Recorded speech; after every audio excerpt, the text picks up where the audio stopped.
we are left last time. I think last time we actually stopped right here. Yeah, last time we actually finished like the first three part, like the classification, neural network introduction, name entity recognition. So next, we're going to do a little bit more on the window classification. We're going to do a little bit more on this part. Okay, so after this, I think Joyce would actually give us a general introduction of what neural network looks like and how we construct a neural network and how do we actually do the forward feed propagation and also back propagation for the weights updation for neural network construction, so on and so forth. So first, let's just go to the window classification. Okay. So most of the time, when we do the classification, we don't actually use the entire corpus. So there are two kind of disadvantages using the entire corpus. So one option for sure, you can use the entire corpus. Okay, of course you can do that. But one of the disadvantages is that, is dimensionality, or we call this dimensionality curse. Because you have too many words and you have too many files or sentences over there. Once you feed everything into neural network, it's could constantly put more time, more memories. So that's the first kind of concern. Second is context. Because when we actually, think about the way we talk to each other, when we talk, or the way we read some kind of articles. When we read articles, we usually will actually, think about the specific context. So suppose I give you a paragraph, you're probably going to look into the last sentence or the next sentence, right? So you're going to refer to the neighboring sentences or neighboring paragraphs to infer the core idea or the kind of like, the main idea that is the author tried to express right here, right? So that's why we want to use the entire corpus, because the entire corpus contains so many words and it doesn't have a specific context, because different words could mean different things in different contexts. For example, think about the word like, right? Like in the context, I really like you. It could be, I really, adore you, right? But in another context, something like this, it could be, such as. So it depends on the context. So the word could have different meanings. If we don't actually pay attention to the context, then when we do the classification, the word could be classified into the wrong class. So that's why we're doing a window classification. So basically, that actually inherits from the word to wag, or the glove wag, glove wag spirit over there. So basically, we most of the time when we do the classification, we always try to fix the size of window size over there, and we do the classification within the window size over there. So for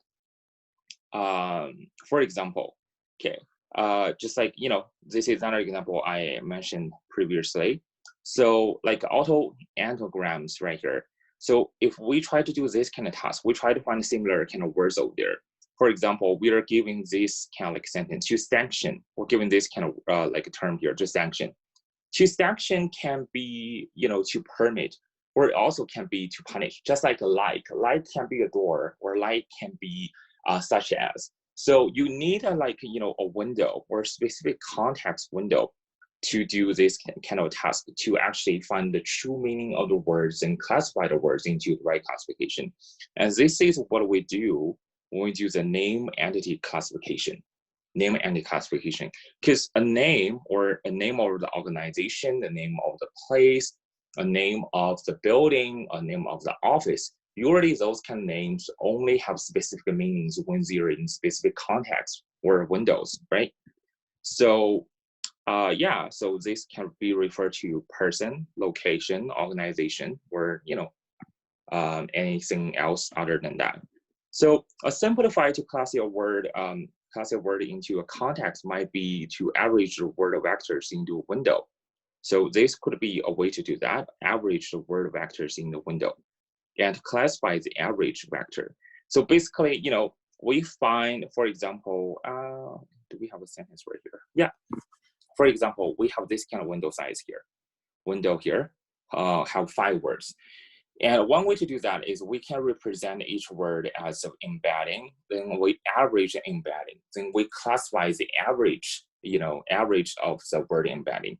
But the disadvantage over there is like we don't know which of those vectors is the one that actually we want to classify.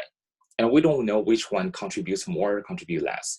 So that's one way to, kind of get around with the dimensionality. If you care about, there are too many words in a window, I don't want to actually, go through each kind of word.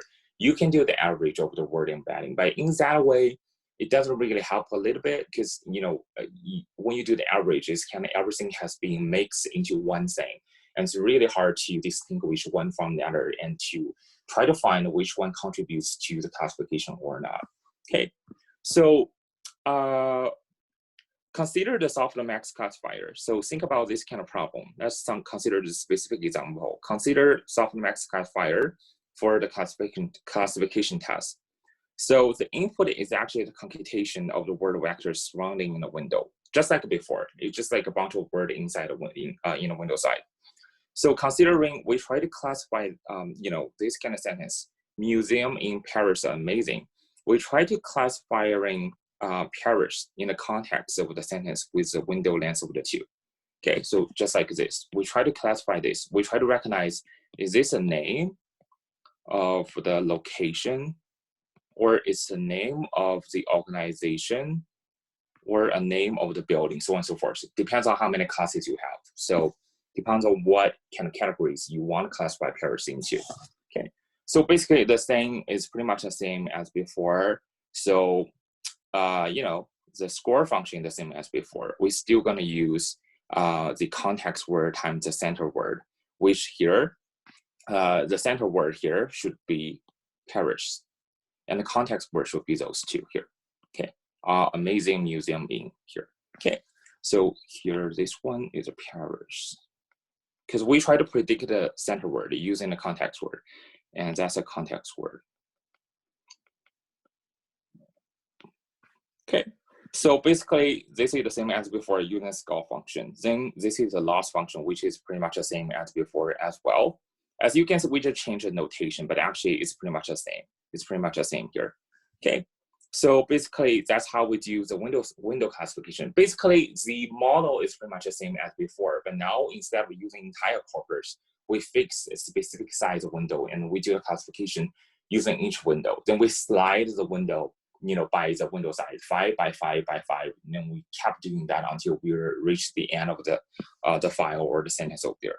Okay, so this is one way to do the window classification. So another way to classify the window, to classify the words in the window size, in a specific window size here, is to normalize a square method.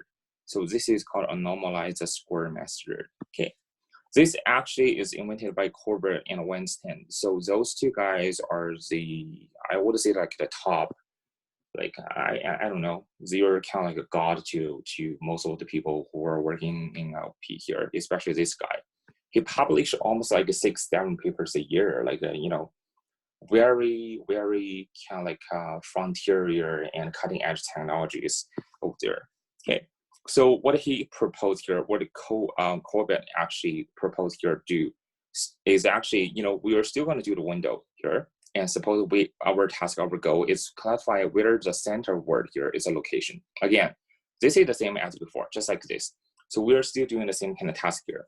So similar to word WAG, we actually go over all the position in the corporate, but this time it will be, supervised, and only the position that have an actual like location in the center are the true positions. So this here, I would say this, so this would be the true window. Okay, let's get into some terms. This is the true window, because it has a Paris in the middle. That's a true window.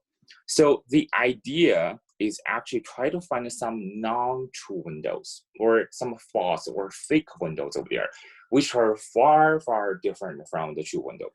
So, for example, suppose, look at this one here. Museum in Paris are amazing. Of course, that's a true window because Paris is in here in the middle. Not all museum in Paris. That's a different sentence. And Paris is not in the middle. So this is a cropped window. Or we say this is a fake window. Okay, this is a fake window here. So what we do here is we try to do the classification for both. The idea is actually do the classification for both. Then we are going to use the same kind of score function just like before, just like before here, just like the same. So here you will do this as a sigmoid or softmax here. So F can be sigmoid or softmax, depends on the number of classes. So we are going to consider about, we are going to actually do 2-layer neural network, and for each of the case here, And for each kind of case here, we are going to generate a score, right? So if we do the this two window here, using the score we had before, just like this one here, okay, we're going to have 2 score here, okay? So one is the real score or the true score, because this is, the true window. Another one is not the true score. This is cropped window. So this is a really bad score because Paris is not in the center. Okay. So what we do is we use hinge loss function. Hinge loss. We use a hinge loss function here to maximize the difference between the true window and true window here and a cropped window. Okay. So that is, we try to push away the fake window from the true window. So we try to maximize this and minimize this. Okay, does that make sense to you guys? Because we try to maximize, if we try to maximize difference between the two, it's like you have to maximize it's actually you have to maximize the true score here, and you have to minimize, the cropped score here. So we have to maximize the difference between the two to distinguish those two here. Okay.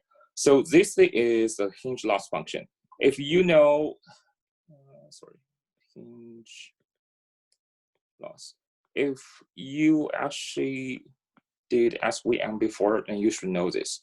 So hinge loss function is what you're using support vector machine. Okay. So basically that's a loss function we're going to use, or objective function. And this is really hard margin. This is super hard margin. Okay. So what does that mean? So our objective is to maximize, S minus SC or minimize SC minus S, because we try to maximize, this one and minimize that one. So it should be maximized those two, or you can flip it. Then you should be a minimize, right? I hope that makes sense to you guys. Since we only care about the true data point have a higher score than the false data. So this is the true here. And that's the false, right? We only care about, this one getting a higher possibility showing up than that one, or this one actually is distinguished from that one. So, and the rest doesn't matter. So we can modify the objective function and ensure the error is calculated only one this way. Okay, only in that way. Because we only care about, this one should be, has a higher score than that one. So we try to make sure, there's at least there should be some difference between the two. Otherwise, if there's no difference, if it's equal to 0, that means, both of them we are kind of indifferent between the two. Then we can't distinguish from one to another. So we want to calculate the loss when this is true, okay? When the difference between the two is greater than 0. So we try to maximize that. And in another way is actually, sorry, here, I think here's should be minimum here. Yeah, minimum is this. Okay, so this is a hard margin. This is called hard margin hinge loss function. Just like that, it's used as VM. But this is, since it's really hard margin, that means, any error, as long as it satisfies this kind of function, as long as it's greater than 0, we're going to minimize that. Otherwise, it will be 0. Okay. So it has very low tolerance for the wrongly classified data points. Okay, wrongly classified data points. So to create a safer margin, or we call this soft margin. Again, we have both kind of like hard margin or soft margin SVM. If you kind of forgot about that part, you can go back and review a little bit. So we added some kind of like cushion between the two, okay, between the difference between the two. So that is when SC minus or S minus SC greater than this. When that happens, we actually penalize the error here. Okay, only with the errors greater than specific threshold, we penalize that. So previously, that is when error is greater than 0, we penalize the loss. But here is only when the error is greater than the specific number, you specify the number, actually, it's your choice here, then we penalize the error. So we can put some kind of cushion over there to actually generalize or to be quite generous about the error between the true and fake class here. Okay. So this is that is we want the true labeled data points to be at least higher than the false labeled data points to be at least positive margin. So this has to be a positive, right? Has to be a positive, not 0, but positive. So alternatively, we want the error to be classified, to be calculated if this is real. Okay, if this is the case. Okay, if that's the case. So this is called a soft margin. So we only calculate the error when the difference between the two are kind of smaller than this kind of range, positive margin here. Okay. So yeah, that's pretty much the two way we can do the window classification. So one way you can do this is you can still use a previous word to back, just do what we did previously, or you can actually, instead of using all the windows here, because if you do this, you have to use all the window. You have to slice all the window here. But this one provides shortcut. You don't have to actually pick up all the window. Just pick up the true window and sever really cropped window. Then you actually let the neural network or let model to learn the difference between the two. Then it can actually distinguish from the good one to the bad one. So this is more like a shortcut, methodology, and this is more like a general methodology. That is, you allow the model to go through each window to learn each specific like a pattern over there, and try to distinguish or classify between different kind of like locations over there or organization. But this one's like a shortcut. Does that make sense to you guys? Any questions so far?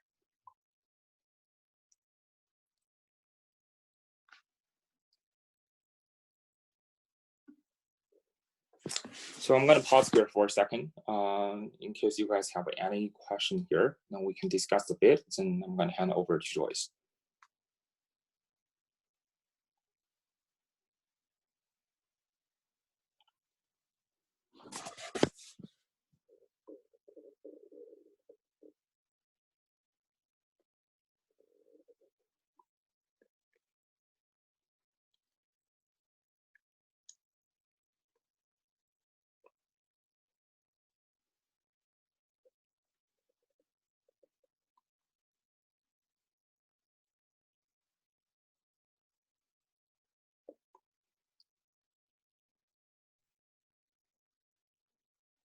No question here. All good.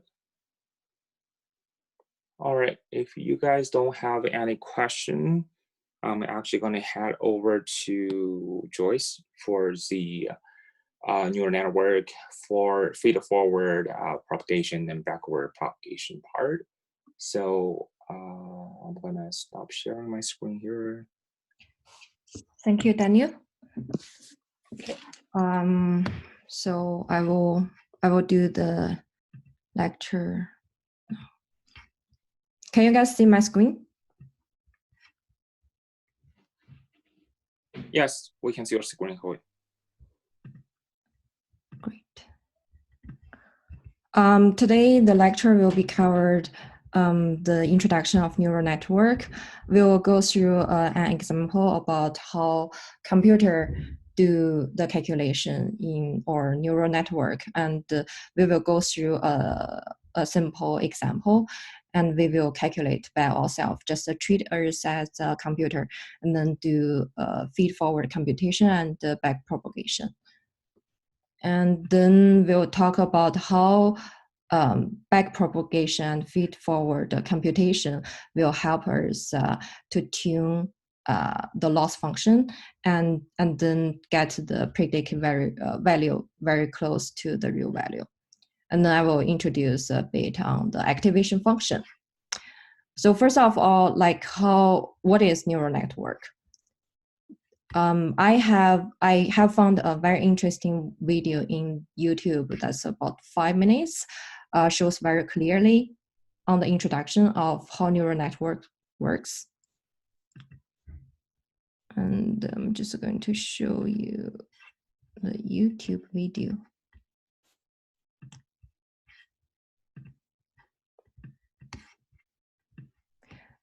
It has a quiz in the end, like short quiz, and I suggest you guys listen carefully on the introduction video, and then write down the answer by yourself. After this lecture, we will do this question again and see how everyone's answer changed. Last summer, my family and I visited Russia. Even though none of us could read Russian, we did not have any trouble in figuring our way out. All thanks to Google's real-time translation of Russian boards into English. This is just one of the several applications of neural networks. Neural networks form the base of deep learning, a subfield of machine learning where the algorithms are inspired by the structure of the human brain. Neural networks take in data, train themselves to recognize the patterns in this data, and then predict the outputs for a new set of similar data. Let's understand how this is done.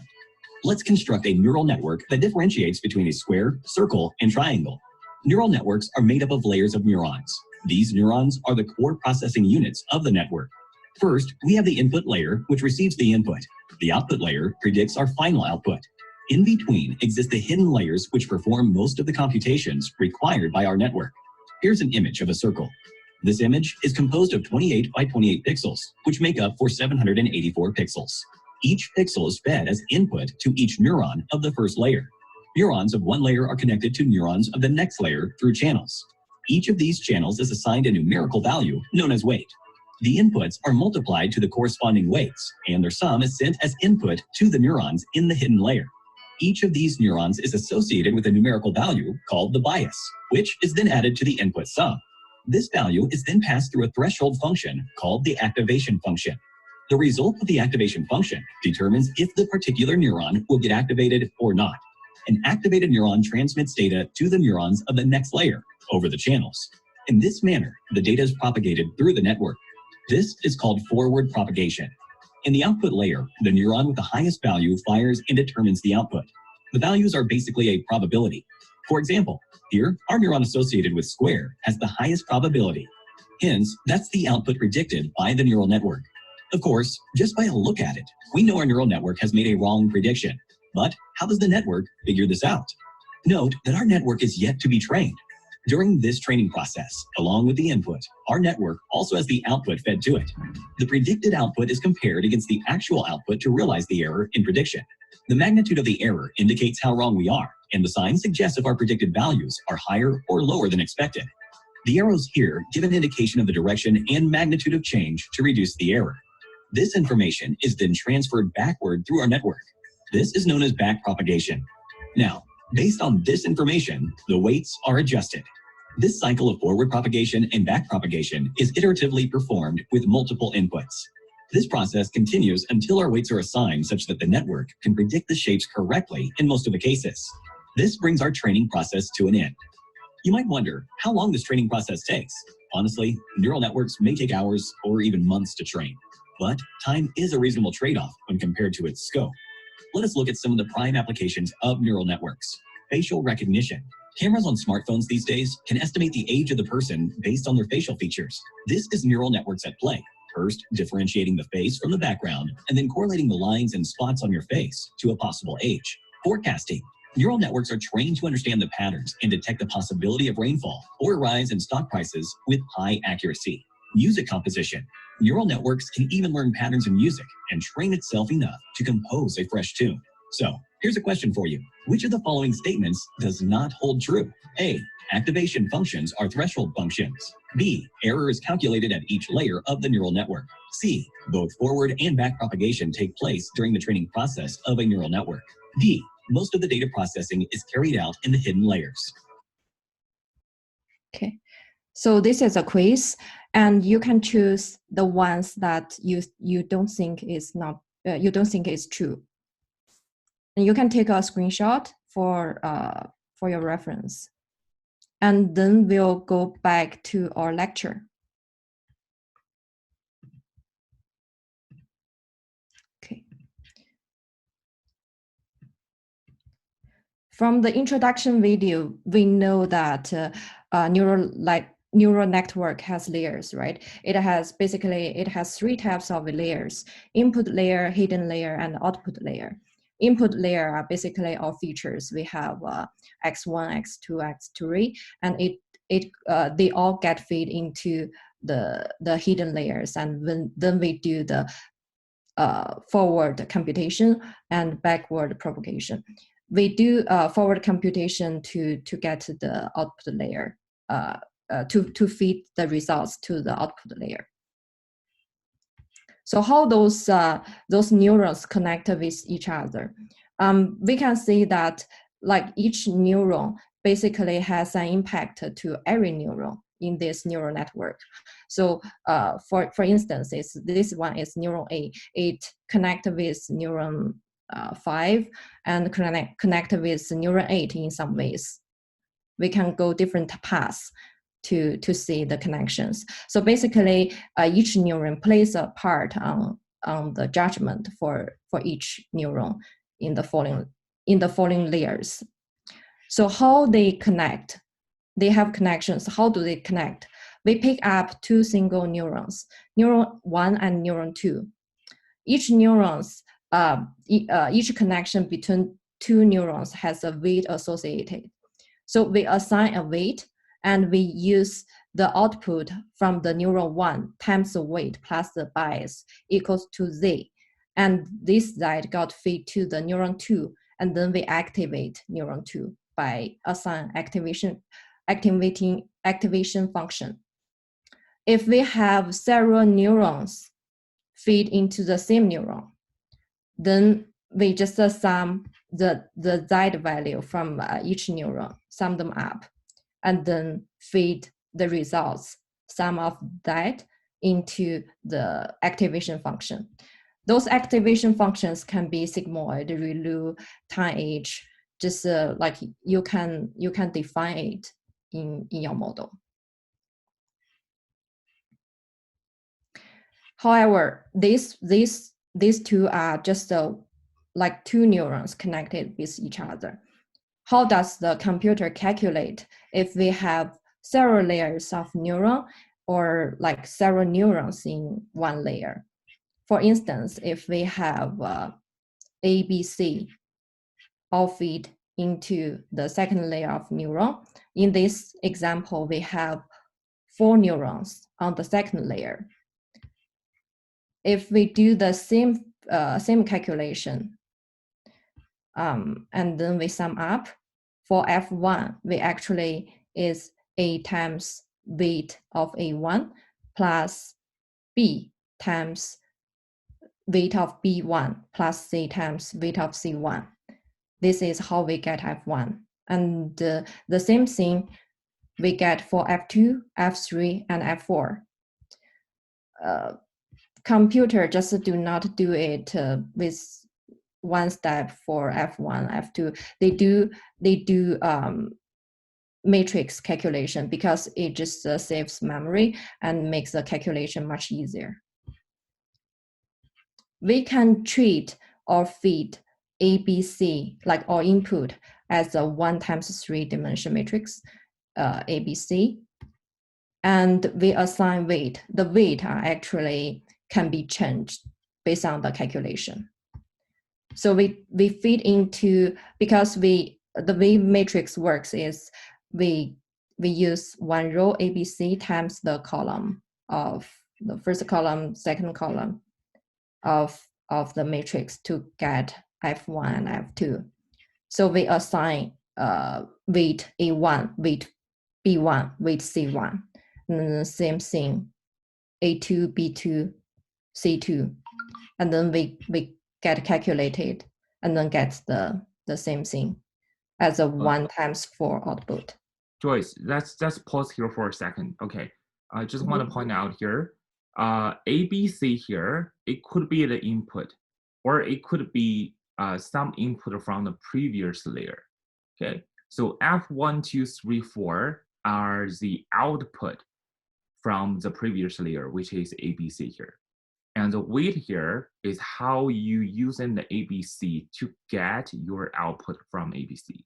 Okay, so I just want to make that clear so you don't actually mix up those two. Okay, so the weight is not the output. F1, F2 to F4, that's the output here. And ABC is like the input for this output here. Yeah. Yeah, exactly. So you can put the same thing to like each layer, and just how you get the output for, and then the output can be treated as the input to the second layer. And also, can you guys see very clearly, or you think it's a little bit narrow, the screen? So you can define how many neurons you want for the next layer by just change the dimensions of the weight. For instance, if you want to have 5, this case, if you want to have 5 neurons on the second layer, instead of using 3 times 4 matrix, you can have 3 times 5 matrix, and then get the second layer. And then you will get an output or the feed of input for the next layer as 1 times 5.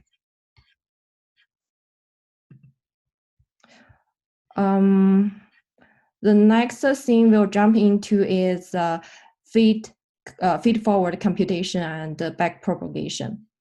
We'll go through an example as we have the function f(wx). Wx are the inputs as 1 divided by 1 plus e to the power of negative w0x0 plus w1x1 plus w2. This graph shows how the computer calculated. First of all, it will gather w0x0 and they multiply with each other. And then W1. Sorry, Joyce. Just wanna point out. So this is a logistic regression example, right? Yes. This is a logistic regression example. So basically, we try to use an X classify, 1 or 0, 2 classes, which one the X is going to be. Just want to make sure you guys understand this. Yes, please go ahead. Yeah. Yeah. So you use W1 times X1, and then for the based on this formula, you sum them together, and then you add W2, and then you times -1. You take an exponential, and then plus 1, and then you use 1 divided by X to get the final output, which is predicted Y. This is the feed-forward computation. And if we assign a value, W0 equals 2, X0 equals -1, W1 equals -3, and the following ones, can you guys I will give you guys 1 minute to do the calculation, see if you follow this trend as what the computer calculate, you will get the same answer as myself, which is 0.73. It would be nice if you could do it by yourself, because it will help you understand how the back propagation works next, when we teach you guys next. So just like me and Joyce, we talked about previously here, you only have one Y, which is 0.73. So another question you may ask yourself is, why there only one Y here? Like, what does this 0.73, represent, since we only have 2 classes here? Why we don't have 2 numbers for 2 classes?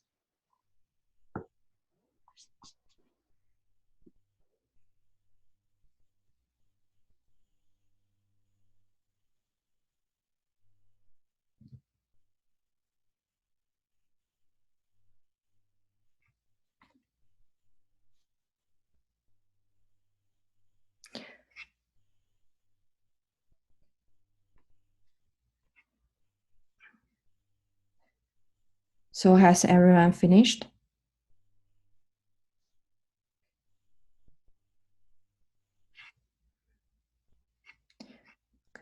So Daniel, you mean X, in this case, X0, X1, they're from two neurons, say? Yeah, X0, X1, you can recognize like them from two neurons, but as an, because this is binary classification, or just like Le Yuan just mentioned, it's sigmoid function. So it's a binary classification problem. So you should have two classes here, and theoretically, you should have two number over there. But as an, we only have one number. So it must be some kind of combination with the two classes. And so my question is like, for all of you guys over there, why we only have one value of the y? What does, or another way to ask the question is, what does 0.73 represent? Is this a probability with respect to the different classes? Not We set a really. threshold here. I mean, mathematically, think of what does 0.73 represent. Why is not, like a two number? Why is just one number here? Because it's not reaches to the final output. Not really. The answer is this 0.73 is actually p over 1 minus p. It's a ratio between the two classes. It's a ratio of the possibility between the two classes over there. So yeah, that's the nature of the logistic regression. It doesn't give you two values. It only give you one value as an odds ratio. If you actually recall, sigmoid function. So sigmoid function gives you one value, but it's actually the odds ratio. It's actually the ratio or the possibility or probability between the two classes over there. Yeah. So in this case, it's higher for. That means p over 1 minus p, you're equal to 0.73. That means probably you're going to attribute this to class 1. Yeah. Okay. Oh, Le Yuan said p equals 0.5, you don't get 1. The default threshold is actually 0.5. If you are greater than 0.5, then you get a 1, yes. Or greater or equal to, yeah. Yeah, he's right. So do you guys get the final answer as what I get, 0.73? If you do, then press 1 in the group chat.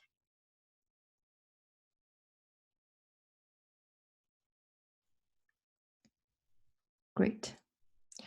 So congratulations, you just finished the feed-forward computation as what computer does. And then we will go to the next session with which is back propagation. Back propagation basically is just take derivatives. In this function, we can see that we have e to the power of x. So just to review some calculus concept. The derivative of e to the power of x is e to the power of x. The derivative, we have a WOXO, right?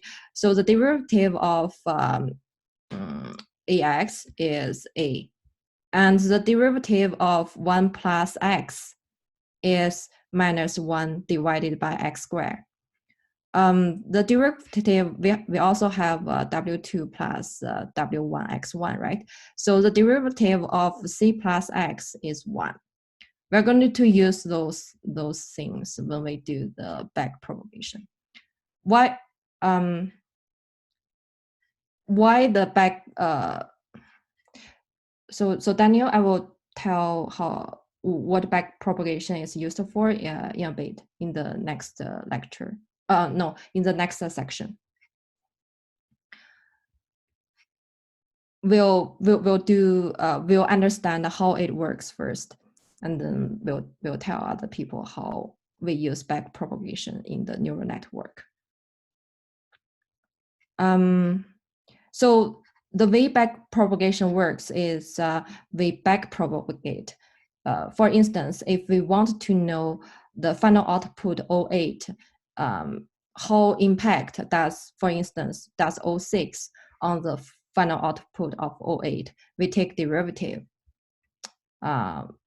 DO8 divided by DO6. Based on the calculus concept, we know that DO8 divided by DO6 equals DO8 divided by DO7 times DO7 divided by DO6, right? Because you multiply them together, this DO7 cancels out, then you get DO8 and DO6. And if we wanted to know how W0 impact O8, then we just do a bunch of calculation of DO8 divided by DO7 until DO1 divided by DX0. This is called the Chen rule. And we do this kind of thing is because we want to know if the weight we assigned for will how much impact we assigned the weight to the final output, and the final output will be compared with the predicted with the real value y, and if they're very close with each other, then we know that the weight we assigned in the matrix is correct or is the best weight.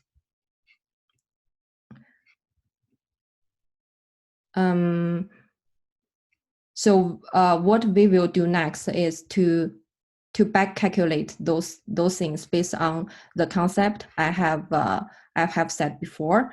And for instance, if we assign the output of each formula from O1 to O8, we start from the last step and then back calculate one by one. For instance, this one, the derivative of y is basically 1, dy divided by dy, right?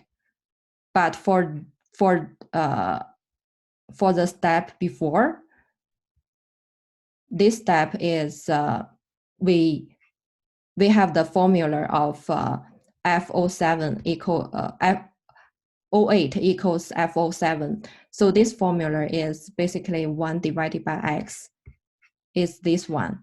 The derivative of df divided by dx equals to minus 1 divided by x squared. What you need to do is, based on the function, you use DO8 divided by DO7 times DO8 divided by DO8 to get the influence of DO8 divided by DO7. If you put the numbers, because here, if you put the numbers into the df divided by dx, then your x basically is O8. Wait, the x is basically O7. So you use 1 divided by 1.37, and then you times the derivative of DO8 times DO8. Then you get the formula that fit. Then you get the output that fit into previous function. Do you guys have any questions?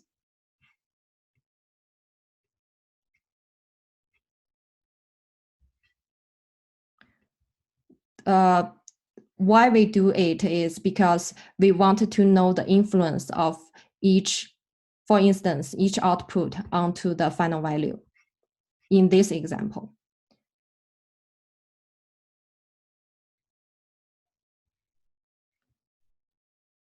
We will do another one here.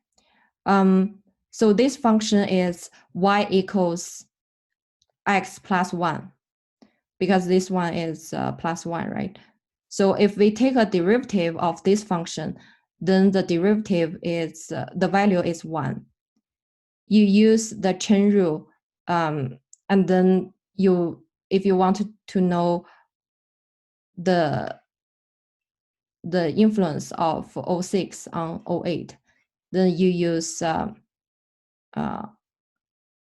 DO7 divided by DO6 times what we get before.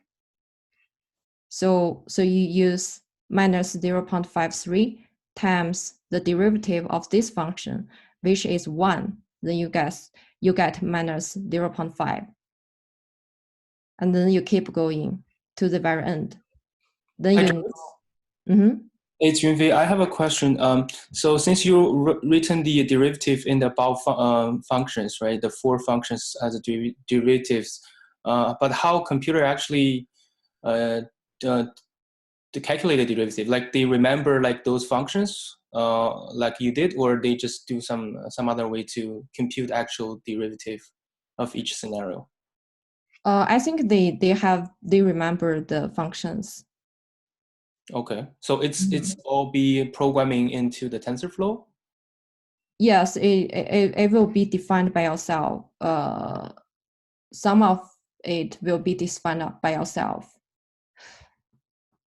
Okay, thank you. So you define the activation function by yourself, and then it will just back calculate based on the function you defined in the neural network. Okay.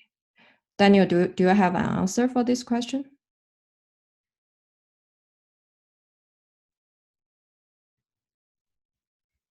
Sorry, I was away for a second. So what's the question, by the way? Oh, Sure, I was asking because Joyce have listed 4 derivative functions above for us to calculate the back propagation. I was just asking if the TensorFlow already like kind of memorize those equations, or they will do compute the derivatives like in a different way. Oh, good question. Yeah. So technically speaking, we don't actually define our own kind of like activation function. There are many kind of choices over there. I think there are about like 20 or even more. Like there are more and more coming up. So basically, you can choose the activation function by typing the string or the name of the activation function. For example, if you just want to use Relu, you just type RELU equal to activation function, then it will automatically do this for you. yeah. So basically, we define those activation functions, and then the computer kind of know that, and then they will put the formulas in their brain, and then they back calculate in this way. Yeah, I'll show you guys like probably like example later, because I have a notebook using neural networking TensorFlow, which I'm going to show you how to actually specify the optimizers, the objective or loss function, or we call it activation function, and also the metrics later. Okay, thank you. So do you guys understand how the computer do back propagation? If you do, then I will give you guys about 1 minute to calculate the following derivatives, so that you will kind of know better about how it works. If you have questions, just ask me during this 1 minute. I think I didn't make it very clear, but I will do my best to answer your questions.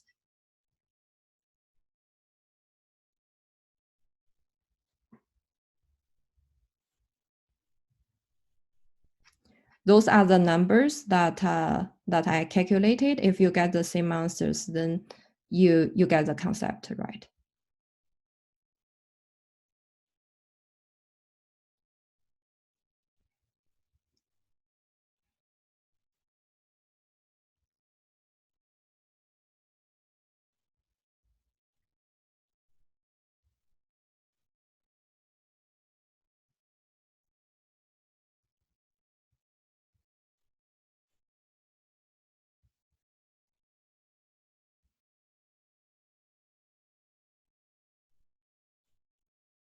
Yeah, Lo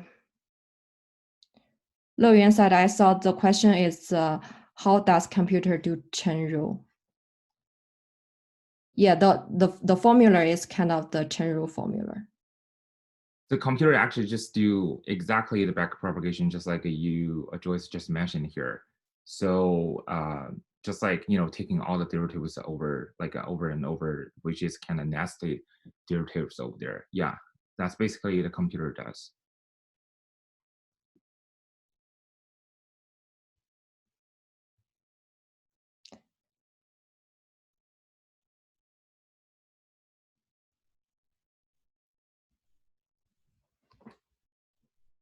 Okay.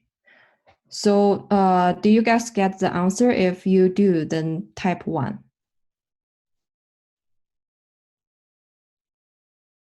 Or you understand the concept?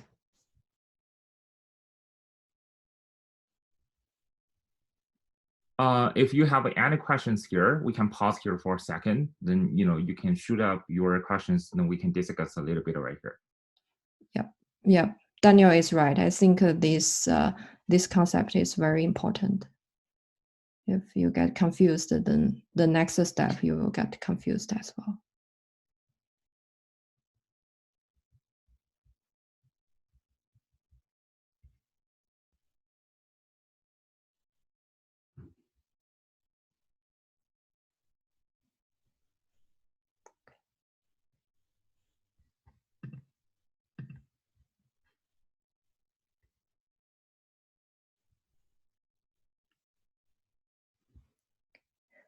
So I'll just continue. Why computer wants to do back propagation? Because after they know the derivative of because after they get the output y predicted y, then it will compare y with the real value y, and then it will calculate the loss based on y minus y hat. And you want to know how the weight we assign to the matrix, we assigned to the neural network will play a part in the loss. Then you basically use the loss divided by the weight, and then they will assign the new weight by using the formula W0 new equals W0 old minus the learning rate. The learning rate is what you assign for in neural network, and times in this case, if we do not consider the loss function, we only want to know the impact of the weight to the output, then you use D08 divided by DW0. Sorry, just a note right here. So, why do we actually use back propagation? You have to start, I think we all have to start from the, the root question. That is, why do we want to predict y, and what kind of performance do we actually want to achieve with the y we predicted? So our goal is try to, reduce the error, make our predicted y as close to the real y as possible. So think about the traditional machine learning model. How would we do that using traditional machine learning model? That is, we define the loss function. Then we try to minimize the loss function, right? Use the SGD, stochastic gradient descent or gradient descent, right? So it's basically the same here. So you can treat all the activation function, actually the nested all the activation functions as a loss function. So we basically do the back propagation, try to do the stochastic gradient descent, like a derivative right here, and we try to we try to use the derivative to update the direction, and also how many steps we're gonna take for the gradient descent, so that we could gradually actually coming from a random point to the minimum loss kind of like a level over there, so that we can reach our level. So all the W's here are parameters. So all the W's here are just parameters. So we update the parameters basically just means we are updating the loss function, and with the smaller loss, then we kind of kept going from there until we reach at the end or reach at the bottom of the loss function, which gives us the minimum loss over there. So back propagation, you can think about, is a way to minimize the loss. So simply speaking, which is not precise, it's actually a way to minimize the loss to actually give you a better prediction by minimizing the objective like activation function over there. Yeah. Thank you, Daniel. Our goal is to make the loss as small as possible. So we do back and forward and back a lot, and then trying to figure out what's the best W value to make the loss the lowest. And the way we tune our weight is by going through the back propagation, and then we define the learning rate, and then this value is, or the value that we want to adjust based on the old weight value.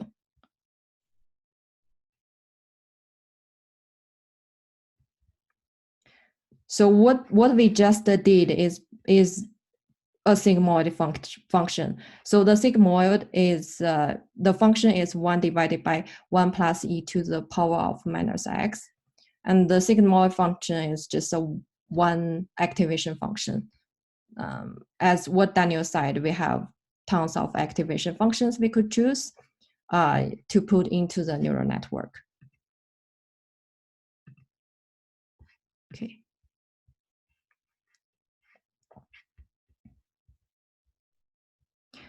So as what we covered before, the back propagation is to minimize the loss. I'll show you guys a quick animation and see how it works.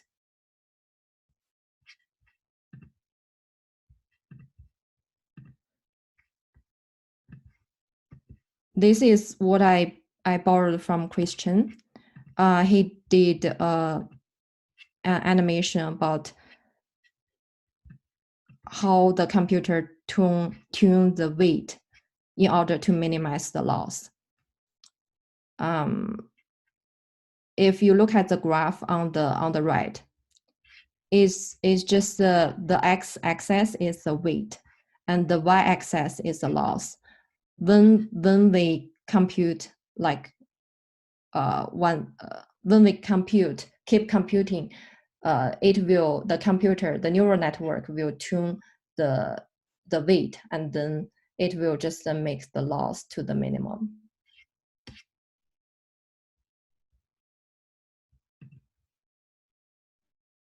And if you define the learning rate is as larger learning rate, then the graph is just the weight will change a little bit more, and it will go back and forward a lot, but eventually it will go to the global minimum.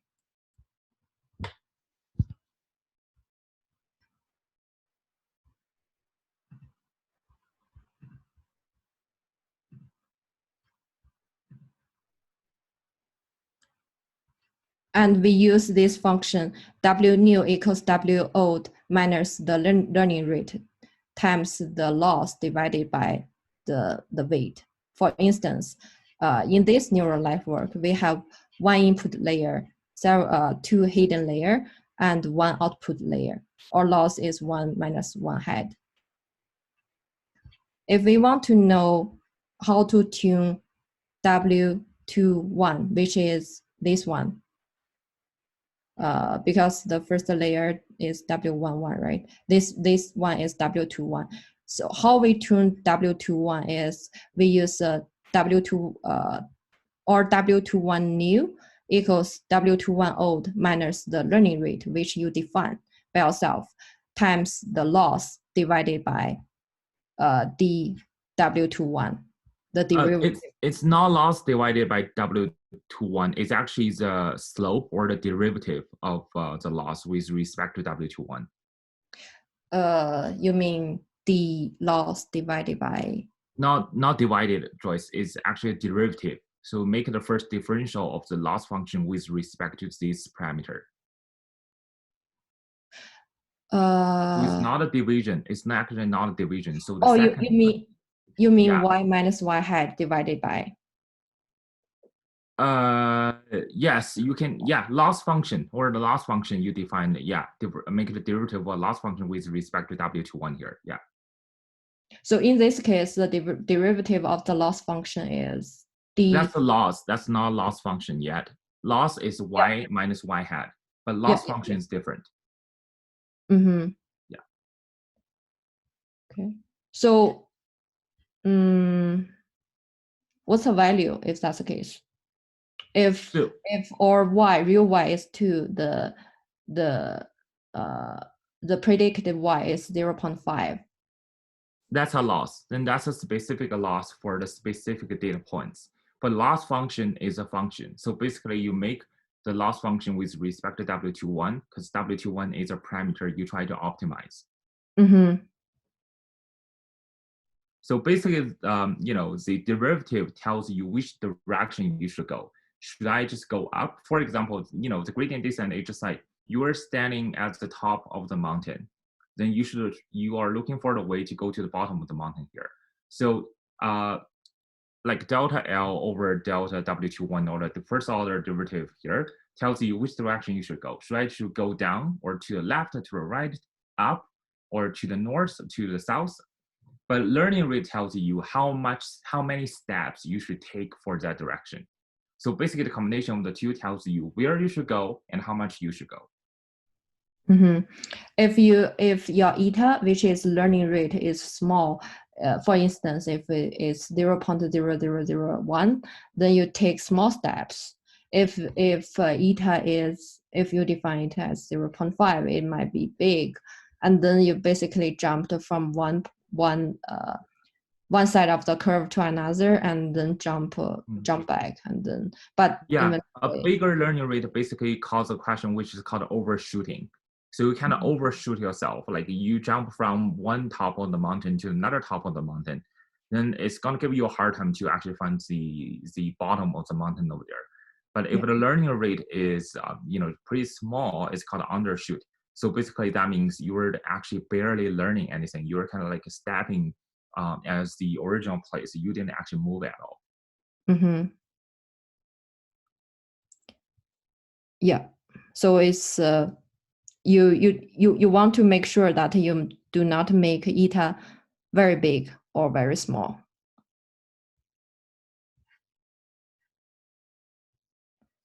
In conclusion, forward and back propagation will keep updating weights until loss reaches 0 or become constant. So if you understand back propagation, you will understand how loss function works. The next thing I'm going to jump into is activation function. As what I said before, the way that one neuron connected with another neuron is you assign the weight. You use the output from neuron 1 times the weight plus base equals to z, and then that got fit into the neuron 2, and then there's an activation function to activate it, called, those functions are sigmoid, Relu, or tanh. So those functions, just you can treat them as a filter. For instance, if if we look at sigmoid function, the sigmoid function is y equals 1 divided by 1 plus e to the power of negative z. And if we look at the graph, if our z goes to very high, positive high, then the value y will be almost 1. If that goes to very low, then the y goes to almost 0. If you can treat it as a decision that computer make. So if the computer detects the z value is very high, then it will say, okay, 1. Then I make the calculation move forward. So I want the signal move to the next layer. If the z value is very low, then the computer said, okay, I don't want this signal to be passed to the next layer. We usually use sigmoid in binary classification. So for instance, if I want to say if a picture has a cat or do not have a cat, the first layer, the neuron in first layer side, okay, I think 80% of the time it's a cat. Then it get to move to the next layer. Then the next layer side, okay, whatever. No, the next layer side, okay, I think 0.2% is a cat. Then the computer decided to move less signal to the next layer. Yeah, I think you were right. Joyce, what you just mentioned there is right. It's like, so activation function basically is a function that determines which like neurons gonna be activated and passing the information from that neuron to the next layer. Okay, so for example, like the sigmoid you just mentioned here, usually the default like threshold we set over there is 0.5.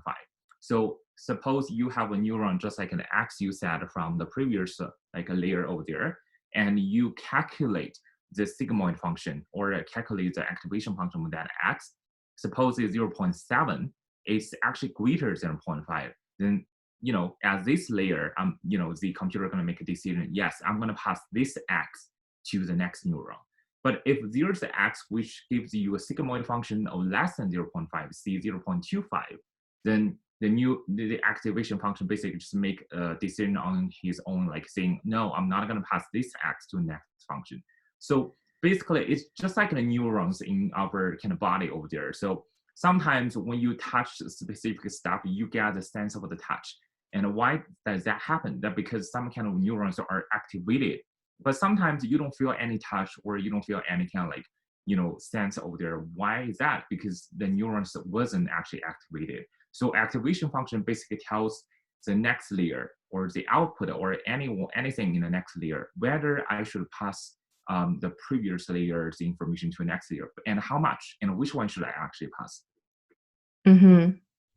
Yeah, thanks, Daniel. Yeah, that's very clear. Another example that we can treat activation function is think about for a person want to buy a clothes.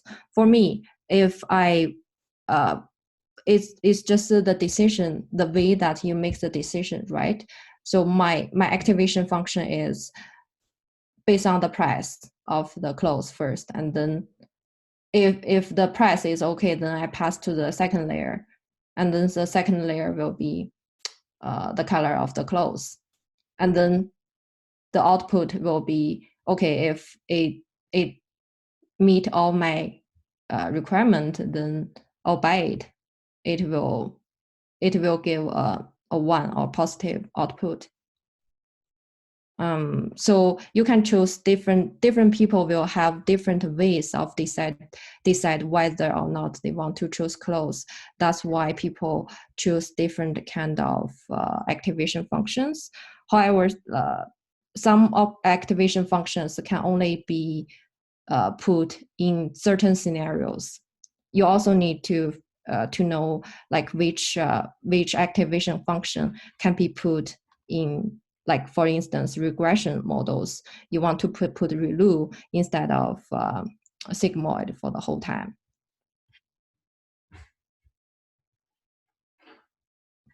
And the another function is called the Relu function, and the formula of the Relu is y equals max of 0 and z. So the way that Relu works is that it will take the output from the previous neuron, and then if the output is positive, then it will make the signal pass. If the results is negative, then it will just drop. It will pick 0, which is 0 signal basically. And Relu is very popular to use nowadays. It's because people found it can give you good results. So most of the people choose Relu. However, if you wanted to make a classification, then you can train your model. You can activate your neurons by Relu, and then the last layer you still want to put sigmoid on the last layer just for the classification purpose.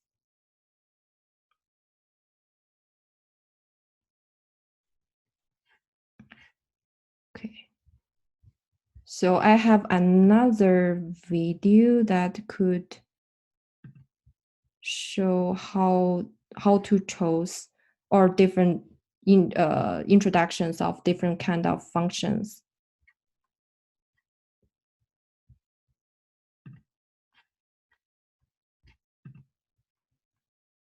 Behavior. The whole idea behind activation functions is to roughly model the way neurons communicate in the brain with each other. Each one is activated through its action potential. If it reaches a certain threshold, we know to activate a neuron or not. The activation function simulates the spike train of the brain's action potential. Input times weight, add a bias, activate. Input times weight, add a bias, activate. We can think of a lot of possible activation functions, but how do we know which one to use? This choice is dependent on a couple factors, not including if it just sounds cool. Let's talk about the three most popular ones: sigmoid, tanh, and Relu. Sigmoid has the mathematical form of f of x equals 1 over 1 plus e to the negative x. It takes some number and squashes it into a range between 0 and 1. It was one of the first to be used because it could be interpreted as the firing rate of a neuron, where 0 means no firing and 1 means a fully saturated firing. It's pretty easy to understand, but it has two problems that have made it fall out of popularity recently. The first is that it causes our gradients to vanish. When a neuron's activation saturates close to either 0 or 1, the gradient at these regions is very close to 0. During backpropagation, this local gradient will be multiplied by the gradient of this gate's output for the whole objective. So if the local gradient is really small, it will make the gradient slowly vanish, and close to no signal will flow through the neuron to its weights and recursively to its data. The second problem is that its output isn't zero-centered. It starts from 0 and ends at 1. That means the value after the function will be positive, and that makes the gradient of the weights become either all positive or all negative. This makes the gradient updates go too far in different directions, which makes optimization harder. I can't control these gradients. So how do we improve on it? Well, there's another activation function called the hyperbolic tangent function, or tanh. It squashes the real number into a range between -1 and 1 instead of 0 and 1. So its output is zero-centered, which makes optimization easier. So in practice, it's always preferred to the sigmoid. But just like the sigmoid, it also suffers from the vanishing gradient problem. Enter Relu, or the rectified linear unit. This activation function has become really popular in the last few years. It's just max 0x, which means that the value is 0 when x is less than 0, and linear with a slope of 1 when x is greater than 0. It was noted that it had a 6x improvement in convergence over tanh in the landmark ImageNet classification paper by Krzyzewski. A lot of times in computer science, we find that the simplest, most elegant solution is the best, and this applies to Relu as well. It doesn't involve expensive operations like tanh or sigmoid, so it learns faster and it avoids the vanishing gradient problem. Almost all deep networks use Relu nowadays, but it's only used for the hidden layers. The output layer should use a softmax function for classification, since it gives probabilities for different classes, and a linear function for regression, since the signal goes through unchanged. One problem that Relu has sometimes, though, is that some units can be fragile during training and die, meaning a big gradient flowing through a Relu neuron could cause a weight update that makes it never activate on any data point again. So then gradients flowing through it will always be 0 from that point on. So a variant was introduced called the Leaky Relu to fix this problem. Instead of the function being 0 when x is less than 0, it instead has a small negative slope. There's also another popular variant called max out, which is a generalized form of both Relu and Leaky Relu, but it doubles the number of parameters for each neuron, so there's a trade-off. The original question was, what type of activation function should you use in a neural network? And the answer is Relu, Relu, Relu, Relu. But if a lot of your neurons die, then try a variant like Leaky Relu or maxed out. Sigmoid just shouldn't be used anymore, nor should TAN-H. And although Relu should be applied to the hidden layers, the output layer should use a softmax for classification or a linear function for regression. There are other activation functions out there, and there's still a lot of room for improvement in this area. They are a crucial part of neural networks, so any new discovery here will have huge impacts in the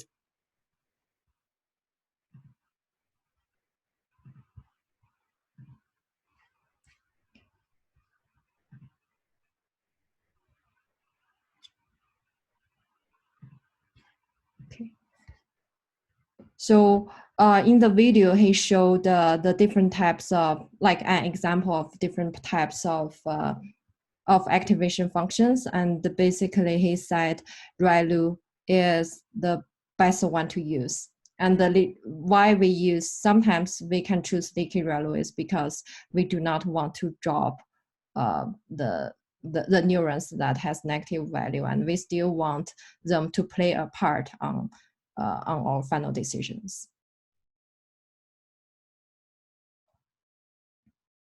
So for building a feed-forward deep network, the first thing you should try is Relu. It trains quickly and performs well due to good gradient backflow.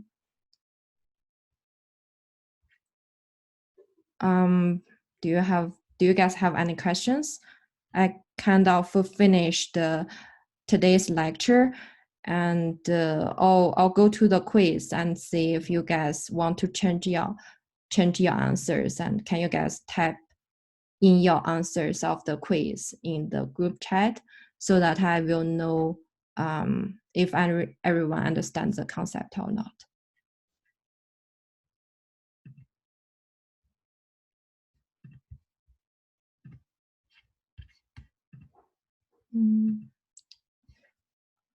I just shared the quiz again, and based on the questions, can you guys type A, B, or C, or D?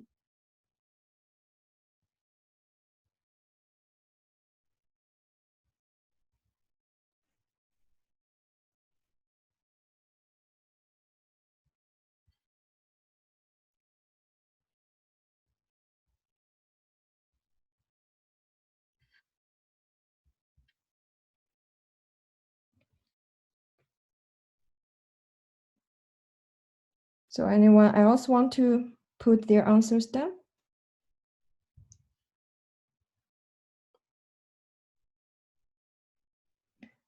Great. We have 4 people now.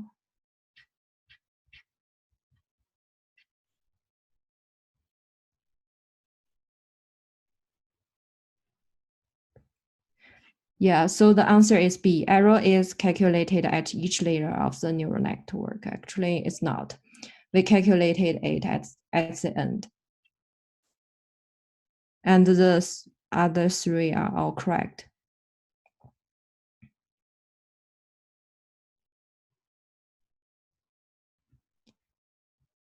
Okay, so I think I finished today's lecture.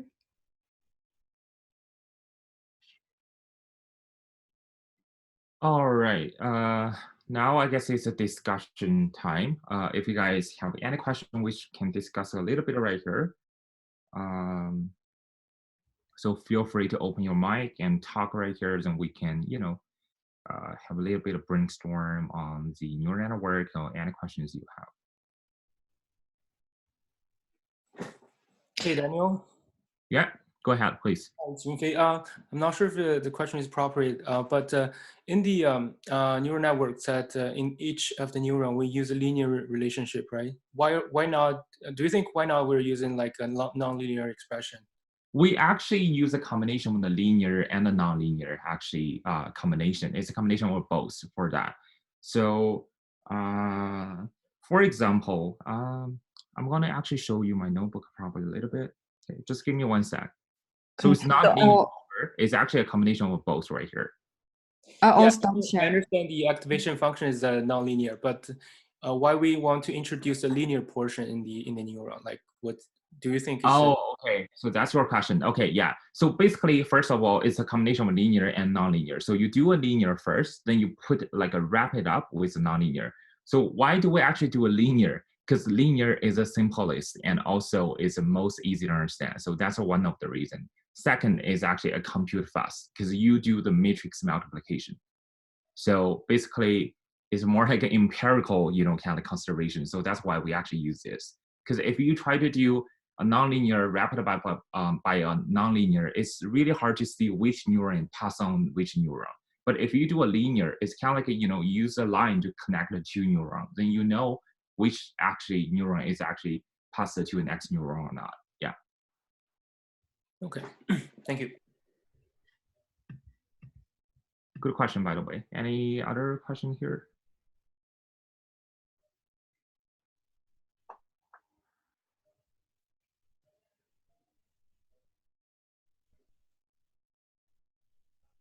Word 2, word 3, so on and so forth. Okay. So after that, you actually get a hidden layer, which is the, I think it's called input vector here. Okay, input vector here. So this is going to give you what? This is going to give you the center word. Okay, because you multiply this. So what do we do here is like word 1, line 1, word 2, line 2, word 3, line 3. You multiply that by this. Basically, it only captures the second kind of word over there. Only captures second kind of word over there. So you're left with the center word matrix over here. Okay. So next, you're going to project this. This is n by 1. N by 1 matrix to a multiple output over there. Because you try to predict multiple context words. So in this way, we try to predict C context word or, big context word here. So if that's the case for each context word here, so this is one context word, that's the second context word, that's the next context word. For each context word, you're going to multiply this by W transpose N by W matrix again. Okay, you're going to do that again. So basically what you do here is you're going to multiply, suppose this is a hidden layer, N by 1. You can multiply that. So you're going to do W transpose here by hidden layer.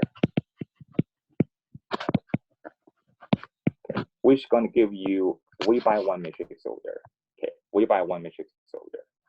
So basically, you're going to multiply this transpose by this one here to get it, and by a V by 1 matrix here. And if you just pay attention here, at the beginning it's V here, and the dimensionality for this is also V. So basically, it corresponds to the same one encoding, kind of like a matrix here. So what does that look like? That could be look like, for example, this one could be 0, 1, 0, 0, 0. So basically, it tells you, oh, this is the context word. The second word is context word. And this one going to give you 0, 0, 1, 0, so on and so forth. The third word is a context word. Okay, so on and so forth. Okay. So basically, that's how it works. So basically, every component here represents a word. So it represents, for the first word, what's the probability of this word belongs to that class, or it's actually the context word? What's the possibility of the second word belong to this class? Okay, so on and so forth. So, any question with this part? This part is actually the hardest part to understand. So you, when you do the assignment 2, you have to understand the entire matrix thing. I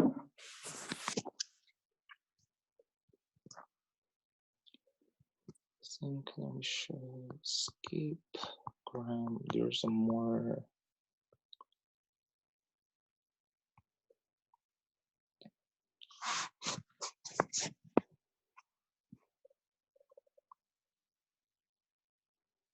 Yeah, I think this one is probably better. So basically, like what I talked about previously, as you can see here, in the input here. So I'm gonna copy.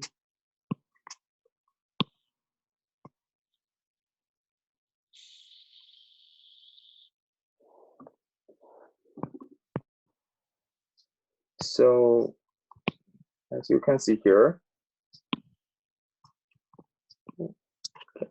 this is input. That's input. Okay, that's input over here. So as you can see, it's actually a context word, which tells you this. Sorry, it's a center word. That's a center word. Okay, that's a center word. And this is just the entire corpus. So in previously, we just, we use N here. We didn't use a D, but you can use a D as you want. It's actually, up to you here. So this is how, this is tells you how many kind of numbers do I actually want to use to encode one kind of word over here. Okay, so you multiply this by that, which is D by V by 1, which is going to give you D by 1. Okay, D by 1 matrix over here. Okay, D by 1 matrix over there. Okay, so after you get that, this is called input vector or center word vector. So we're going to do what? We're going to do this. Use the center word vector, which is, I think it's VC times UW. Center word times context word. So how do I actually, times the context word? Context word is actually here. So is this one. So we basically just use V by D matrix times D by 1. So the entire W times VC here, and we get V by 1 matrix here. Okay, V by 1 matrix here. At the end, you could get, a bunch of possibilities here. And for this one, 0.7 is biggest. So I give it a value 1, just like using Softmax function. And this is probably that's 0.1, 0.7 here. So this is 1. So what does this mean? This tells you, oh, the last word is a context word of center word, which is the center word that you just actually grabbed from the beginning. And this tells you the second word is a context word. But this tells you again, that last word is a context word. Okay. So basically that's how the entire scapegram model works. And you can do the continuous stack of words yourself. So basically it's the same. You have to do all the kind of multiplication of between different kind of matrix over there. So any question with this part?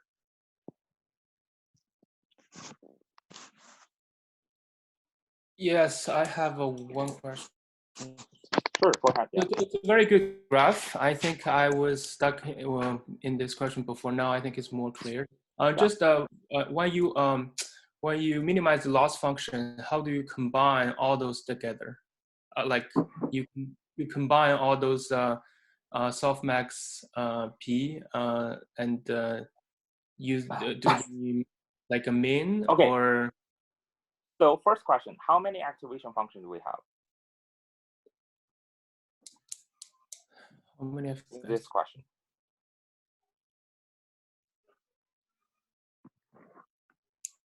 We have one. Yeah, we only have one activation function here, which is the Softmax. Okay, which is Softmax. So it's actually right in here. Okay, we only have one, activation function, which means we only have one loss function. Okay, and that's where you can treat that as a loss function here. Okay.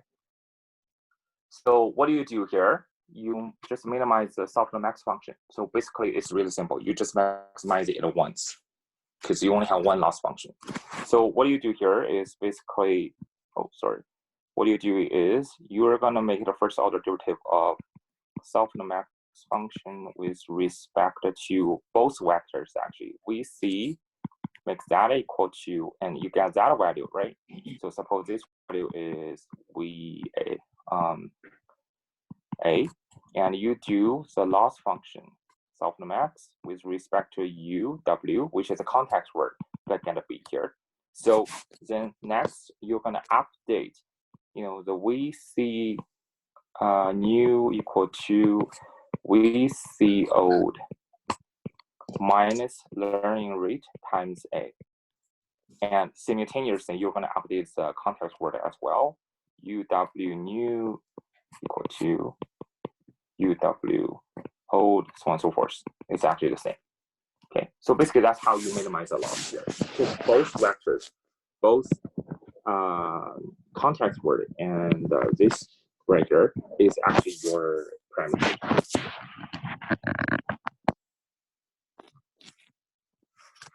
Hope that answers your question. Actually, we have that problem in assignment 2. We actually have that like a question asking you to derive the first order derivatives right here with respect to both vectors. You can actually go back to assignment 2 and do your exercise over there.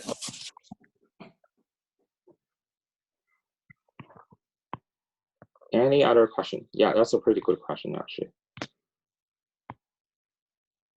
Yeah, as you can see, that's a loss function here. So it's rated on the top. Yeah.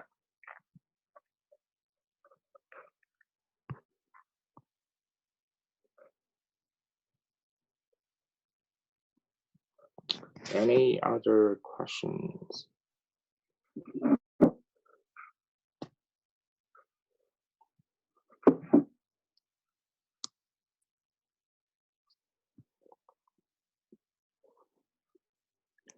So yeah, you are not actually required to do the entire back propagation yourself, or actually do the forward feed propagation yourself, or the gradient descent yourself. Most of the time, the TensorFlow and PyTorch actually have all those libraries to automatically calculate those for you. But the one thing you have to know that is, if you want to use those kind of library, you have to tell the system the dimension first. Otherwise, the system or the library doesn't know what kind of shape or the input or the input or the argument you specify over there. If the library doesn't know what kind of like a matrix you pass into, it cannot actually do multiplication for you, right? So that's why we still care about the dimensionality, the whole bunch of stuff right here. You have to know the dimensionality at first. Like at least you have to understand how the dimensionality actually evolves right here, right? So that when you actually do a TensorFlow, you can know how that works. So I'm going to show you example here, like how actually we do the TensorFlow.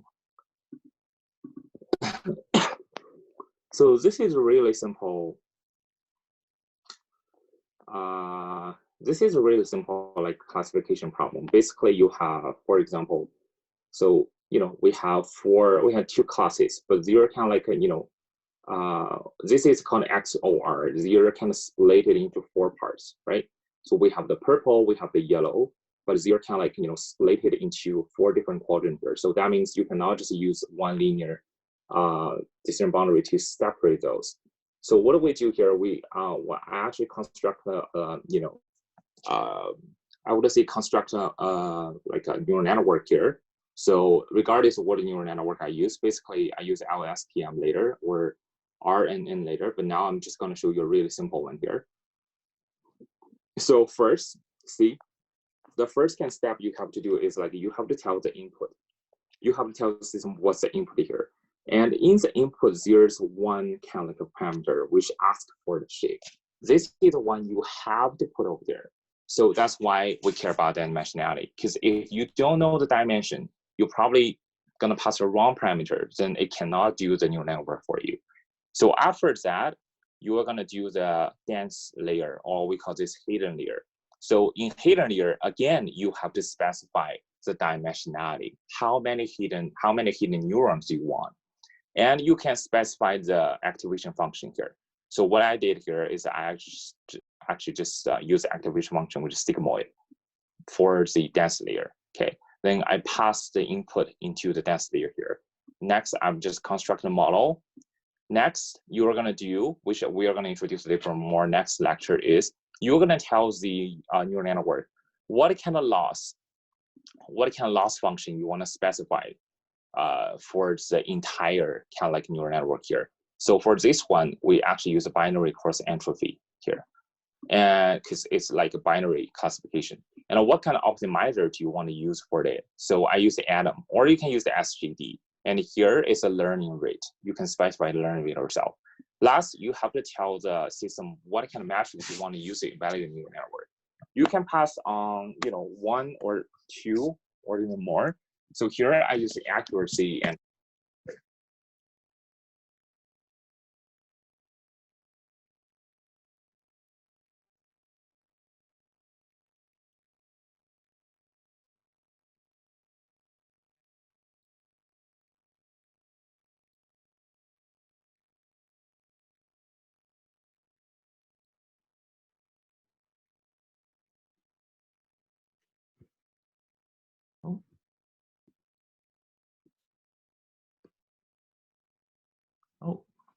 Can you guys hear me now? Yes. Oh, back now. Sorry. So basically, okay. So I'm just gonna. So basically, just like just like I said here. So the input here is where you put the input. You have to specify the shape of the input. So that's why we care about dimensionality first. The second reason is even for the hidden layer, which is a dense layer here, you have to specify the dimensionality here as well. And you can also do an activation function yourself. So you can choose sigmoid or Relu or Softmax or any kind of like function you want over there. And next, you're going to construct a model. And next, it's not over. You're going to compile a lot of stuff into the model. First, what kind of loss function you want to use? I want to use a binary cross entropy, okay, because it's binary cross classification. Next, what's the optimizer? How do you want to optimize that?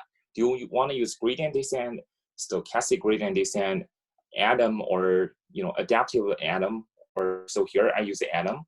Learning rate is 0.01. Next is how do you want to evaluate the neural network? So I use two metrics, accuracy or the area under the AUC-ROC curve here. Okay, so basically that's how the entire neural network is actually constructed here. Okay, so yeah, so basically you have to pass the shape every single time when you construct a new hidden layer or when you have an input shape, input layer over there. So that's why we care about the dimensionality. So you have to know the dimensionality of the matrix for sure. All right, any other questions here?